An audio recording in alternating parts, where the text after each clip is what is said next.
प्रथम संविधान संशोधन में अनुसूचित जाति और जनजाति को जो आरक्षण दिया गया, तो अन्य पिछड़ी जाति का चुप बैठी रहेगी क्या? वो भी क्या करेगी? वो भी आंदोलन करेगी, वो भी कहेंगे हमें भी तो क्या दीजिए आरक्षण। तो आर्टिकल 340 के तहत राष्ट्रपति अन्य पिछड़े आयोग या पिछड़े आयोग का क्या करता है? गठन करता है। उसी गठन के तहत प्रथम पिछड़ा आयोग का क्या हुआ? गठन हुआ काका कालेलकर की अध्यक्षता में 1953 में। 1955 में इन्होंने अपनी क्या सौंपी? रिपोर्ट सौंपी।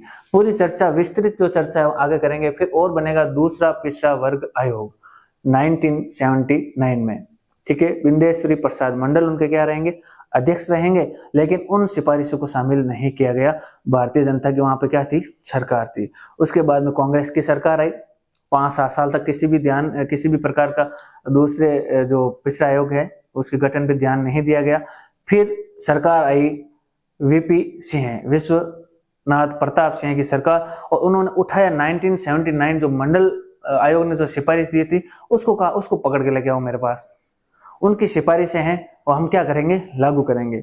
तो वीपी सिंह सरकार ने, विश्व प्रताप सिंह की सरकार ने 7 अगस्त 1990 को क्या कर दिया? 27% आरक्षण की क्या कर दी? घोषणा कर दी ओबीसी के लिए। 27% की आरक्षण की घोषणा की और उनकी सरकार गिर गई या सरकार चली गई। उसके बाद में फिर सरकार आती है किसकी?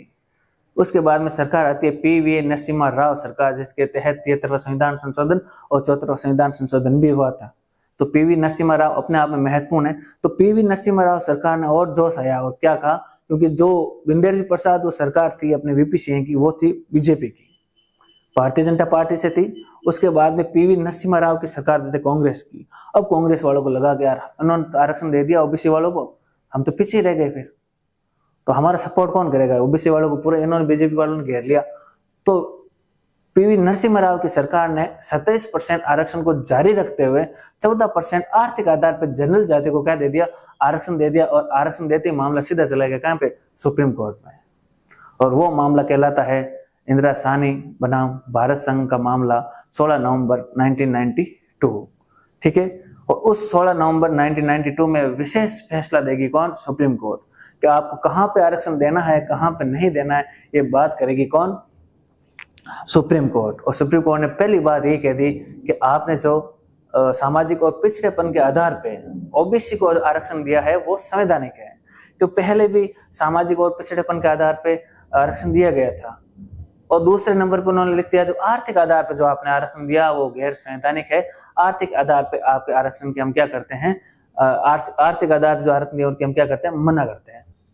नंबर 3 पे क्या कहा इंदिरा साहनी बनाम भारत राज्य में? कहा कि 50% की सीमा को आप पार नहीं कर सकते।